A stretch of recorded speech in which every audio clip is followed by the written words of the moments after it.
ఆంధ్రప్రదేశ్ కూటమి ప్రభుత్వ పెద్దలైనటువంటి చంద్రబాబు నాయుడు గారికి, అలాగే లోకేష్ బాబు గారికి, అలాగే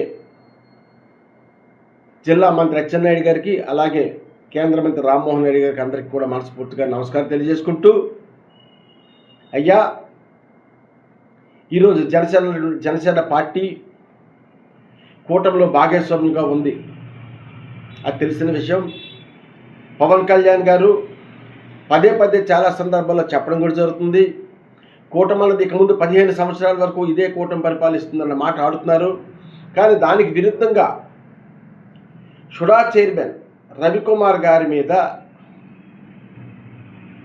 ఎందుకో ఒక కక్షపూరితమైనటువంటి ఆలోచనలతో కూటమి పెద్దలు వెళ్తున్నారు. దాని విషయం ఏంటంటే, కార్గిల్ పార్కు 2 కోట్లతో నిర్మాణం జరిగింది. దానికి కూడా షుడా చైర్మన్ రవికుమార్ గారికి ఇంటిమేషన్ చేయలేదు. అలాగే నేతాజీ సుభాష్ చంద్రబోస్ విగ్రహ ఆవిష్కరణ కూడా రవికుమార్ గారు లోకల్గా స్థానికంగా ఉన్నప్పటికి కూడా ఆయనకు పిలవలేదు. అసలేంటి?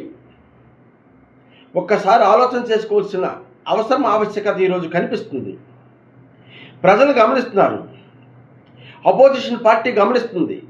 ఈరోజు కూటమిలో ఉన్నటువంటి పెద్దలు పోట్లాట్లు పడుతుంటే ప్రజలు ఏమనుకుంటారు? కూటమి ప్రభుత్వం మీద ఎటువంటి నింద పడుతుంది? ఒకసారి ఆలోచన చేసుకోవాల్సిన బాధ్యత కూటమి ప్రభుత్వమే ఉంటుంది. అయ్యా చంద్రబాబు గారు, ముఖ్యమంత్రి గారికి విన్నపం, పవన్ కళ్యాణ్ గారికి విన్నవించుకుంటూ ఈ సమస్యను పరిష్కరిస్తారని కోరుకుంటూ, ఈ సమస్య ఇదే విధంగా వెళ్తే జనసేనలో ఉన్నటువంటి నాయకులు ఇబ్బందులు పాలవుతారు. ఇప్పటికే చాలామంది బాధపడుతున్నారు. మీరు ఆలోచన చేసుకోండి, ఈ సమస్యను క్లియర్ చేయండి. అందరూ కలిసి ఉండేలా ప్రతి కార్యక్రమాన్ని ఈ కూటమిలో ఉన్నటువంటి 3 పార్టీ నేతలు కూడా ఇంటిమేట్ చేసుకుంటూ కార్యక్రమాలు జరిపించిన బాధ్యత పెద్దలుగా మీ అందరిపై ఉంది. ఈ సమస్య క్లియర్ చేస్తారని ఆశిస్తూ, పాతపట్నం సంబంధించినటువంటి జనసేన నాయకులు మీ రేగేట్ షణ్ముఖరావు. జై జనసేన.